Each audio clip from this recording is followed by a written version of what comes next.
மெய்ப்பனின் குரல் வழங்கும் திருமறை தீபங்கள்.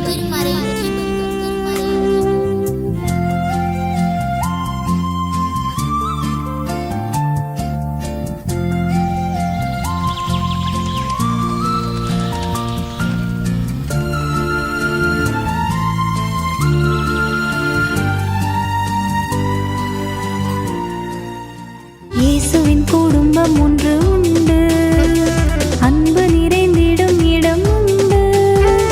இயேசுவின் குடும்பம் ஒன்று உண்டு, அன்பு நிறைந்திடும் இடம் உண்டு.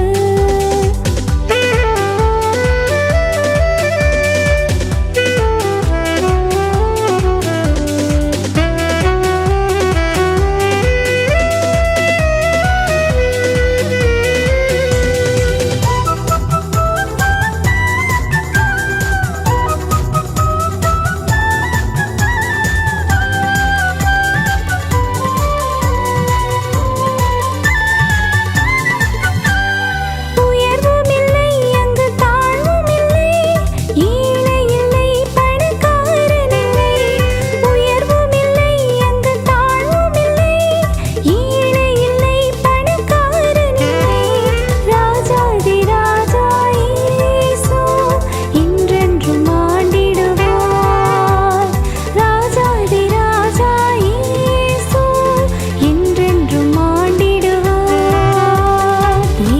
குடும்பம்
ஒன்று உண்டு, அன்பு நிறைந்திடும் இடம் உண்டு. இயேசுவின் குடும்பம்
ஒன்று உண்டு, அன்பு நிறைந்திடும் இடம் உண்டு.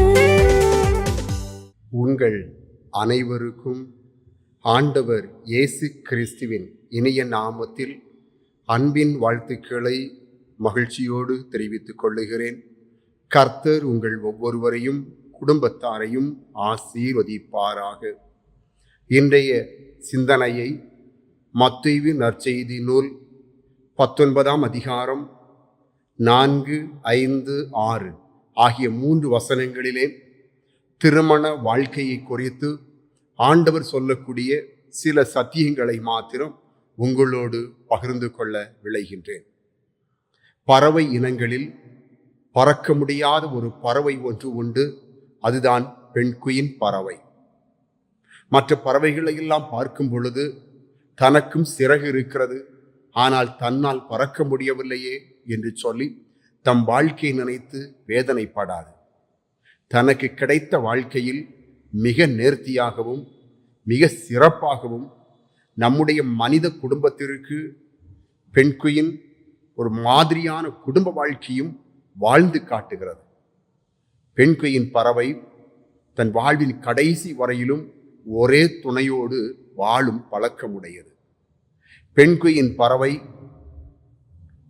எந்த இடத்தில் எவ்வளவு பெரிய பறவை கூட்டங்களுக்குள் நின்று கொண்டிருந்தாலும் தன் ஜோடி, தன் துணை சத்தமிடும் பொழுது அந்த சத்தத்தை துல்லியமாய் கவனித்து உடனே அருகில் சென்றுவிடும்.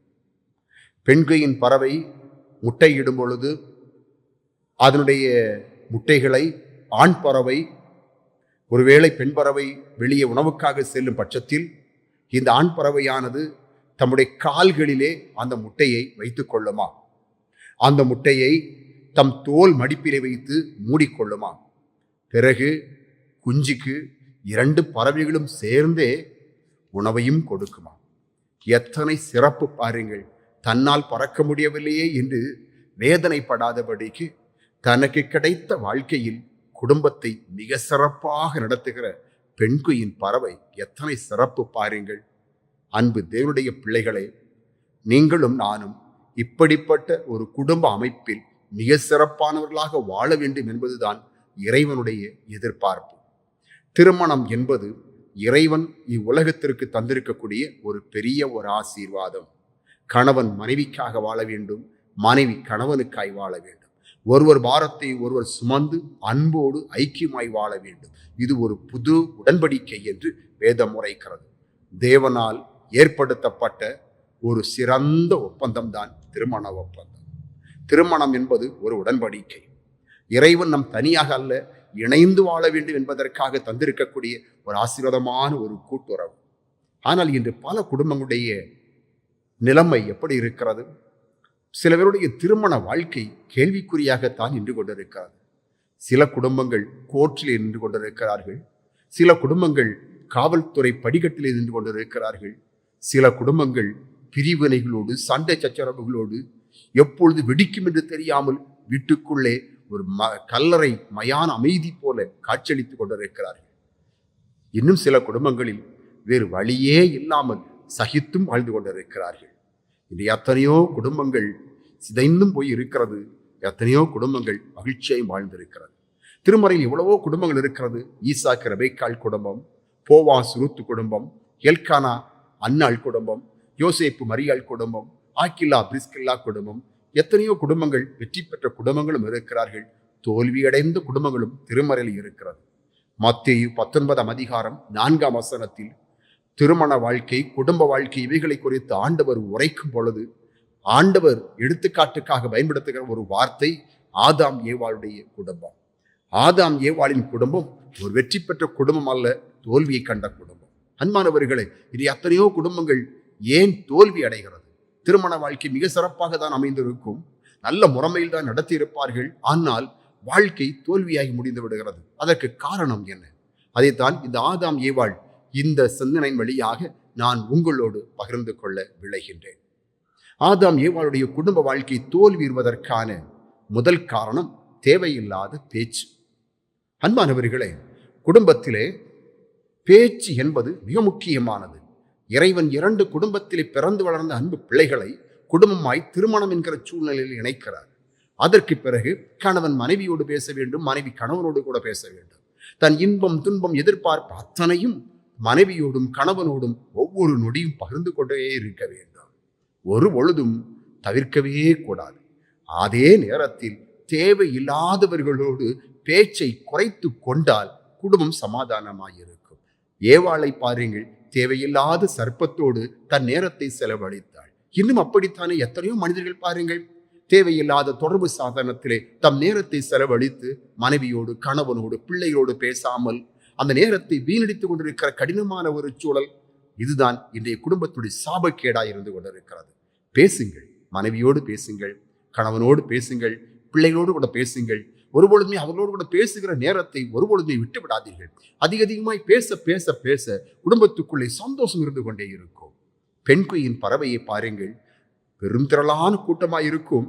அதற்குள் தன் துணை ஏதோ ஒரு அற்றத்தில் ஏதோ ஒரு இடத்தில் நின்று கொண்டு சத்தம் எழுப்பும் பொழுது அந்த சத்தத்தை துல்லியமாய் கண்டுபிடித்து அதன் அருகாமையிலே சென்றுவிடும் அதன் துணை. அதனுடைய குரலையும் சத்தத்தையும் உன்னிப்பாய் கவனித்துக் கொண்டிருக்கும். அன்பு தேவனுடைய பிள்ளைகளே, இன்று பல வேளைகளிலே மனைவியோடு பேசுவதற்கு நேரமில்லை, கணவனோடு கூட பேசுவதற்கு நேரமில்லை. இதுதான் இன்றைய குடும்ப வாழ்க்கை. கணவன் மனைவி அதிக நேரம் பேச வேண்டும். தேவையில்லாதவர்களோடு பேசுவதை தவிர்க்க வேண்டும். குடும்ப வாழ்க்கை சந்தோஷமாயிருக்கும். இரண்டாவதாக, ஆதாம் ஏவாளுடைய குடும்ப வாழ்க்கை தோல்விக்கான காரணம் தேவையில்லாத தீர்மானங்கள். தேவையற்ற தீர்மானங்கள் எப்பொழுது திருமண வாழ்க்கைக்குள்ளே வருகிறதோ, குடும்ப வாழ்க்கைக்குள்ளே வருகிறதோ, அப்பொழுது அந்த திருமண வாழ்க்கை தோல்வி அடைந்து விடுகிறது. அன்பானவர்களே, தீர்மானம் என்பது கணவனும் மனைவியும் சேர்ந்து இணைந்து ஏறெடுக்க வேண்டும். இருவரும் இணைந்து யோசித்து முடிவெடுக்க வேண்டும். அதுதான் தீர்மானம். அப்படிப்பட்ட தீர்மானம் தான் குடும்பத்தை வாழ வைக்கும். இது பல வேளைகளிலே நான் நினைத்தது போல மனைவி இருக்க வேண்டும் என்பதற்காக சில தீர்மானங்கள், நான் நினைத்தது போல கணவன் இருக்க வேண்டும் இதற்காக சில தீர்மானங்கள், இவைகளெல்லாம் குடும்பத்தை அழித்துக் கொண்டே இருக்கிறது. ஏவாளின் தவறான தீர்மானம் தான் குடும்பத்தை உடைக்க செய்தது. ஆகாஸ்வேருடைய தவறான ஒரு தீர்மானம் தான் குடும்பத்தை உடைத்தது. ரெபெக்காளுடைய தவறான தீர்மானம் தான் குடும்பத்தை உடைத்தது. அன்பானவர்களே, நம் கண்ணில் இருக்கிற அந்த 2 கருவழிகளை பாருங்கள். கணவன் மனைவி போல் கருவழி எப்படி இயங்குகிறதோ அப்படியே கணவன் மனைவி இயங்க வேண்டும். எப்படி தெரியுமா அன்பானவர்களே? சற்று கவனித்து பாருங்கள். 2 கருவழிகளும் ஒரு பொருளை பார்ப்பதாக இருக்குமே, ஆனால் இரண்டும் சேர்ந்தேதான் பார்க்கும். முதல் விஷயத்தை புரிந்து கொள்ளுங்கள். கருவழிகள் எப்பொழுதுமே ஒரு பொருளை சேர்ந்தே பார்க்கும், தனித்தனியாய் பார்க்காது. இரண்டாவது, அந்த கருவழிகள் எப்பொழுதும் கவனித்து பாருங்கள், ஒரே போல நகரும். இந்த பக்கம் நகரும் போது ஒரே போல் நகரும், அந்த பக்கம் நகரும் போது ஒரே போல நகரும். எப்பொழுதும் சேர்ந்தே நகரும், சேர்ந்தே பார்க்கும், சேர்ந்தே நகரும். இன்னும் சொல்ல போனால், ஒரு கண் அழுது கொண்டு இருக்கும் பொழுது இன்னொரு கண் சிரித்து கொண்டு இருக்காது, அதனோடு சேர்ந்து அழும். அன்பானவர்களே, குடும்ப வாழ்க்கை இறைவன் தந்திருக்கிற இந்த திருமண ஒப்பந்தம், கணவன் மனைவி என்பவர்கள் இப்படி இருக்க வேண்டும். எந்த ஒரு விஷயத்தையும் இணைந்தே நோக்க வேண்டும், இணைந்தே செல்ல வேண்டும், இணைந்தே ஒரு வாரத்தை ஒருவர் சுமக்க வேண்டும். தனித்து ஒருவரும் ஒருபொழுதும் சுயநலமாக யோசிக்கவே கூடாது. திருமணம் என்பது சுயநலத்திலிருந்து பொது நலத்திற்கு உன்னை அழைத்து வந்ததுதான் திருமணம். இதுவரையிலும் நீ சுயநலத்தோடு கூட வாழ்ந்தாய், இனி சுயநலத்தோடு யோசிக்க கூடாது. எதை யோசிப்பதாக இருந்தாலும், எதை முடிவெடுப்பதாக இருந்தால் இருவரும் சேர்ந்து முடிவெடுக்க வேண்டும். குடும்பம் வளமாக அமையும். ஆக ஏவாளின் அல்லது ஆதி குடும்பத்துடைய தவறான தீர்மானம் தான் குடும்பம் உடைவதற்கு காரணமாகிறது. மூன்றாவதாக, ஆதாம் ஏவாளுடைய குடும்பம் உடைவதற்கான காரணம், அன்பு தேவனுடைய பிள்ளைகளை, தவறான எதிர்பார்ப்பு. பல வேளைகளில் சில எதிர்பார்ப்புகள் குடும்பத்துடைய சந்தோஷத்தை கெடுத்து விடுகிறது. ஒரு உண்மையை புரிந்து கொள்ள வேண்டும். திருமணத்தின் வழியாக கணவன் விரும்பிய வாழ்க்கையை மனைவி கொடுப்பதும், மனைவி விரும்பிய வாழ்க்கையை கணவன் கொடுப்பதும், மனமுகந்து வாழ துவங்குவதும் ஒரு சிறந்த ஒரு வாழ்க்கை. அதே நேரத்தில் இப்படித்தான் இருக்க வேண்டும் என்கிற ஒரு எண்ணத்தோடு நாம் வாழ தொடங்கிவிட்டோம் என்று சொன்னால் அந்த வாழ்க்கையில் ஒரு சந்தோஷமோ மகிழ்ச்சியோ சமாதானமோ எதுவுமே இல்லாமல் போய்விடும். தனிப்பட்ட விருப்பத்திற்கும் வெறுப்புக்கும் குடும்பத்தை பலிகடாக்கி விடாதீர்கள். உன்னுடைய தனிப்பட்ட விஷயத்தை ஒருபொழுதுமே குடும்பத்தின் பொது விஷயமாய் மாற்றிவிட நினைக்காதே.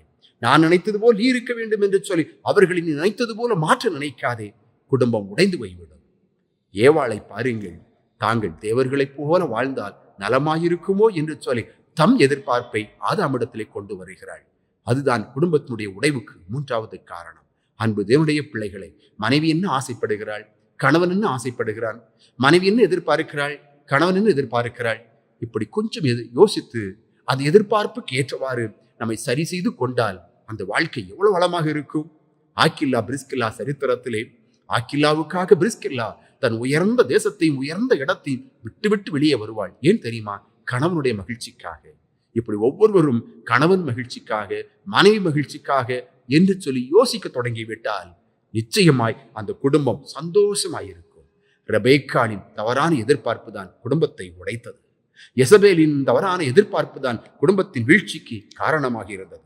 ஆளுவது அல்ல குடும்பம், அடுத்தவருக்காக வாழ்வதுதான் குடும்பம். அன்பானவர்களே, ஆதாம் ஏவாளின் குடும்பம் உடைவுக்கும் அழிவுக்கும் காரணம் அவர்களது தவறான பேச்சு, தேவையில்லாதவர்களோடு பேசிக் கொண்டிருந்தார்கள். தவறான தீர்மானம், தேவையில்லாத தீர்மானத்தை எடுத்தார்கள். தவறான எதிர்பார்ப்பு, தேவையில்லாத எதிர்பார்ப்பினாலே குடும்பத்தை சீரழித்தார்கள். பாரசீக மன்னன் மகா கோரேஸ் ஒரு விசை அர்மோனியா நாட்டின் மீது போர் தொடுக்கிறான். போர் தொடுத்து அங்கிருக்கிற இளவரசனையும் அவன் மனைவியும் கைது செய்து அரண்மனைக்கு கொண்டு வருகிறான். இப்பொழுது அவன் இளவரசன் அல்லவா? கோரேஸ் கேட்கிறார், எப்பா இளவரசா, நான் உன்னை விடுதலை செய்ய விரும்புகிறேன். அப்படி விடுதலை செய்யும் பொழுது ஒருவேளை முதலாவது உன் பிள்ளைகளை நான் விடுதலை செய்தால் நீ எனக்கு என்ன தருவாய்? உன் பிள்ளைகளை நான் விடுதலை செய்தால் எனக்கு என்ன தருவாய்? அப்பொழுது இளவரசன் சொன்னான், என் பிள்ளைகளை நீ விடுதலை செய்வதாக இருந்தால் என் நாட்டையே உனக்கு தருகிறேன், தயவு செய்து விட்டுவிடு. அப்படியா? அப்படி என்றால் உன் மனைவியை நான் விடுதலை செய்வதாக இருந்தால் அதற்கு ஈடாக நீ என்ன தருவாய்? சற்று கூட யோசிக்காத அந்த இளவரசன் சொன்னான், என் மனைவியை நீங்கள் விடுதலை செய்வதாக இருந்தால் நான் என்னை உங்களுக்கு தருகிறேன். என்னை அடிமையாக ஏற்றுக்கொள்ளுங்கள், என் உயிரை எடுத்துக் கொள்ளுங்கள், என்னை சிரசேதம் பண்ணுங்கள், என்னை எது வேண்டுமெனாலும் பண்ணுங்கள், என் மனைவி விட்டு விடுங்கள். இந்த பேரன்பை பார்த்த அந்த கோரேஸ் இருவரையும் விடுதலை செய்து விடுகிறான். இப்பொழுது வெளியே வரும்பொழுது இளவரசன் மனைவியை பார்த்து கேட்கிறான், அந்த கோரேசின் கண்களை பார்த்தாயா என்று. அப்பொழுது மனைவி சொன்னாள், நான் கோரேசின் கண்களை பார்க்கவில்லை, என் அன்பு துணைவரினுடைய கண்களை தான் பார்த்தேன். எனக்காக அவர் துடித்த துடிப்பை பார்த்தேன், அந்த கண்ணிலே வடிந்த அன்பை பார்த்தேன்.